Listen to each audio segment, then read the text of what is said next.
Jamaah sekalian, ada 3 kelompok orang yang telah melaksanakan ibadah puasa bulan Ramadan. Yang pertama, kelompok yang paling bagus. Siapa dia? Sebelum bulan Ramadan dia rajin ibadah. Di bulan Ramadan semakin meningkat ibadahnya. Pasca Ramadan dia istiqomah dan semakin meningkat imannya. Amin. Siapa mereka? Mudah-mudahan kita semuanya. Amin. Kita lihat dan evaluasi ke diri kita semua. Coba saya tanyakan, sudahkah Bapak dan Saudara tepat waktu sholat 5 waktunya? Belum.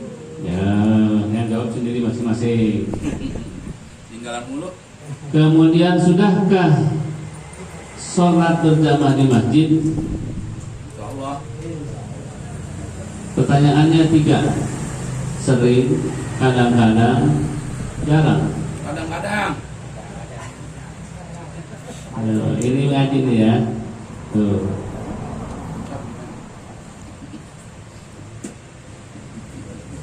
Padahal kalau kita ingin bagus ekonominya, tidak takut dengan namanya corona makhluk Allah COVID ini, perbaiki ibadahnya. Maksudnya, usahakan semaksimal mungkin dimanapun dan kapanpun berada, sholat tepat waktu berjamaah di masjid. Kalau bahasa NKRI harga mati. Insyaallah. Berat atau berat? Berat saya kira. Insyaallah enggak. Walaupun depan masjid rumahnya, walaupun depan musola kita punya kediaman tempat tinggal, itu masjid rasanya jauh banget. Kalau belum terbiasa. Sehingga ada 7 golongan yang akan Allah berikan naungan nanti ketika matahari sejengkal dengan kita. Yaitu adalah rajulun mu'allaqah fil masajid. Ya, itu seorang laki-laki yang senantiasa terpaut dengan masjid, terpaut senang dengan masjid, rindu dengan suara adzan, rindu dengan salat berjamaah. Yo, udah belum? Pak, sudah belum? Allahu Akbar, Allahu Akbar. Ini bukan bercanda. Saya rasakan sendiri. Alhamdulillah punya sensitivitas kita merasa, ya Allah, terasa berharga waktu jika kita bisa sholat berjamaah di masjid. Itu konsepnya. Jika ingin hidup kita bagus, ekonomi kita juga stabil, ya, usaha kita lancar, usahakan tata dulu ibadah kita kepada Allah. Yo, jangan pernah ada suara adzan, masih panjang waktunya. Itu kalau buat saya penyakit. Ya, saya ngomong harus binikmah ya, pribadi saya sendiri. Jadi kalaupun lagi ngobrol, lagi sibuk, lagi kerja apapun, kalau adzan pokoknya tinggal.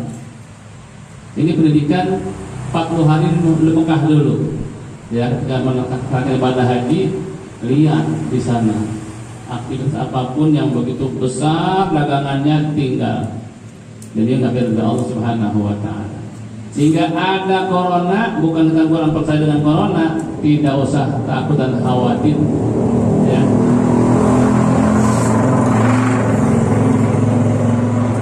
Yang pertama, supaya kita terhindar dari penyakit corona, usahakan habis sholat fardu baca ayat kursi, karena akan Allah jamin keselamatan dari sholat ke sholat berikutnya. Suka banget tuh? Kadang-kadang. Ya, karena rata-rata kita sholatnya pengen buru-buru biasanya. Betul-betul. Ya, jadi ini ngaji bukan sekedar datang doang, datang malam Jumat pulang. Ada sebuah greget, ya, apalagi namanya ustaz dipanggilnya, ya, gitu. Harus bisa menjadi lilin yang penerang bagi jamaah.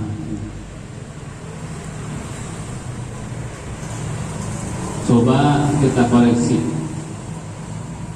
satu minggu kira-kira berapa kali jamaah di masjid, Pak?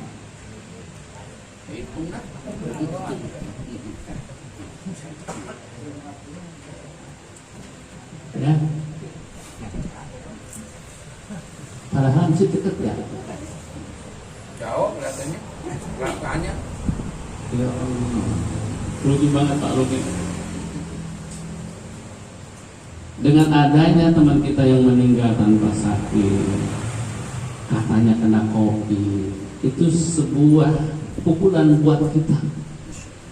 Oh, sudah umur sekian, sementara saudara kita di bawah sekian dah meninggal dunia. Tenang-tenang aja, saat masih di rumah. Kenapa ini?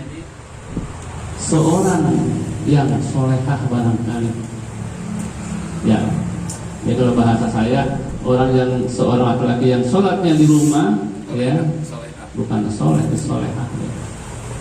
Bayangkan, hadisnya panjang saya jelaskan.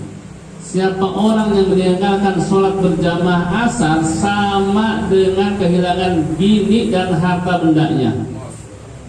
Bayangkan Pak, bini, penting nggak bini gitu tuh? Mentang-mentang ganteng, ya, bini kan nggak apa-apa dah, laki-laki. Itu bandingannya, saking begitu pentingnya, ya, ibadah sholat. Saya yakin kalau bapak udah sholatnya rapi, bagus, nggak ada khawatir sedikit pun dengan corona. Ya, kita harus punya sugestivitas, ya, optimisme, ya. Kita yakin adanya makhluk yang kecil itu, tapi kita harus dengan Allahnya lebih mantap. Oleh karenanya kata Allah, fatazawwadu fa inna khairaz zadi taqwa. Berbekalah pada sekalian, dan bekal yang paling bagus adalah takwa kepada Allah. Nah, itu takwa itu. Pagi usahakan subuhnya usahakan jangan ketinggalan, usahakan di masjid, ya, usahakan qobliyah subuh. Habis qobliyah subuh baca subhanallah wa bihamdihi subhanallahil azim astagfirullah 100 kali. Bisa untuk mendatangkan rezeki, bisa bayar hutang dan sebagainya. Itu diantaranya. Kalau bapak masih tenang-tenang aja subuh kesiangan, ya minimal sholat subuh, ya begitu-gitu aja jadinya. Ya, kali-kali ya kita buat koreksi diri kita. Ini evaluasi setelah Ramadan, ya. Sehingga orang yang terima puasanya kemarin itu cirinya adalah semakin rajin dan getol ibadahnya, menatap masa depan akhirat lebih dekat dengan kita. Ya, lihat di belakang kita sudah pada meninggal kemarin tuh, kena COVID, kena penyakit, kena apa. Yang belum sholat, yang udah sholat, yang baru mau sholat. Coba kalau Pak RT maaf, ya,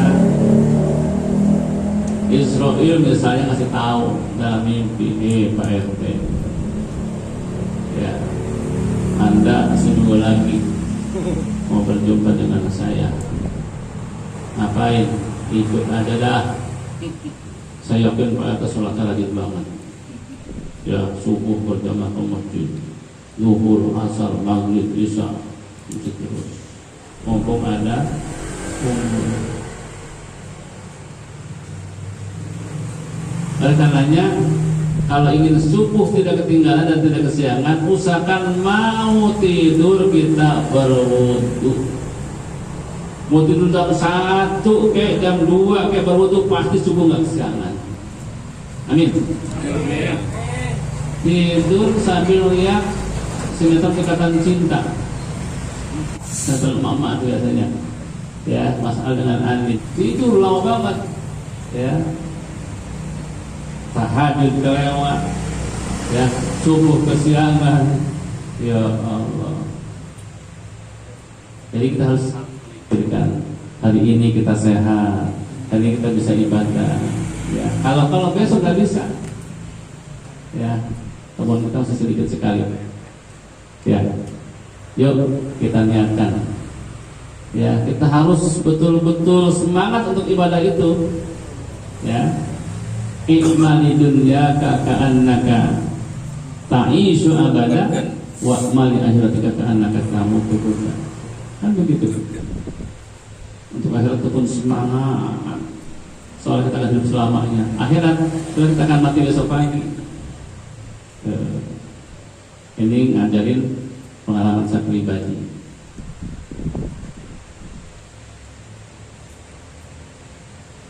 Pertanyaan saya lagi, Bapak saudara, jika ada suara azan, Bapak masih tidur, Bapak masih sibuk, Bapak masih ada tamu, kira-kira enak nggak itu rasanya?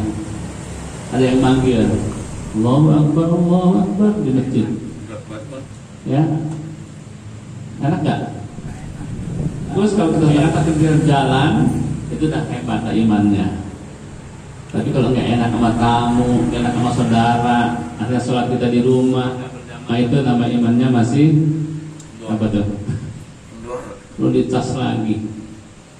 Ya, subhanallah.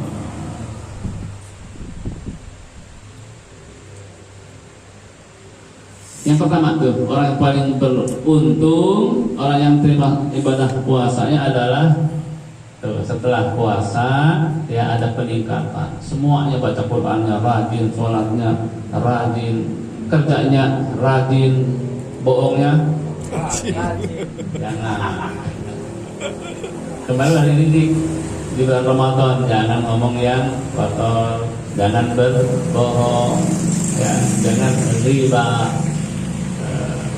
Yang kedua, golongan orang yang ketika sebelum puasa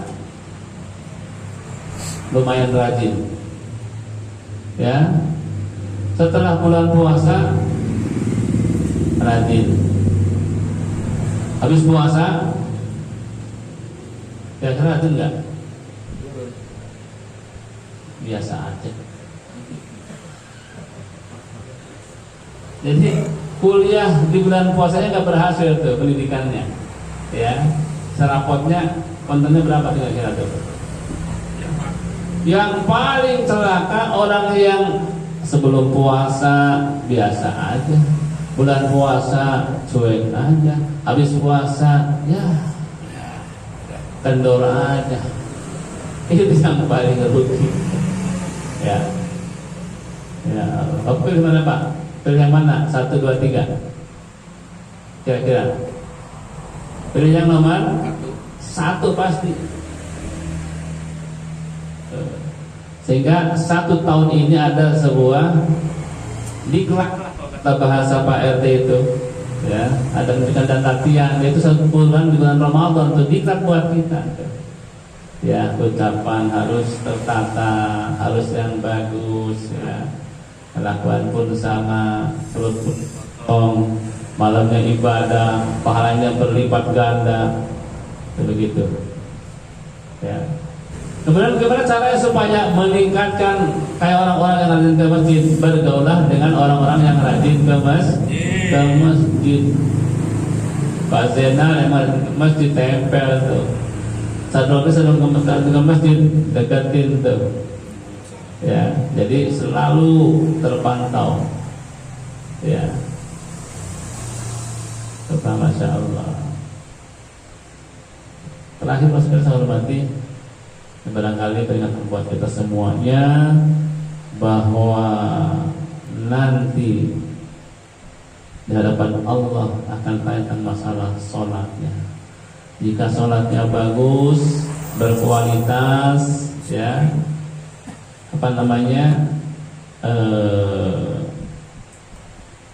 selalu meningkat, ya, insya Allah yang lainnya pun ikut bagus.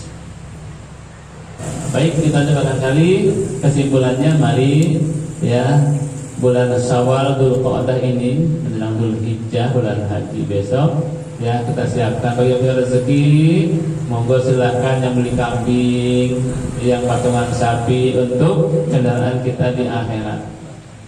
Ya, sekarang di sini kita punya motor PRT ya, PRT punya, bini punya, anak punya, masa di akhirat kita nggak punya kendaraan. Silahkan berkorban untuk kendaraan di akhirat. Ya.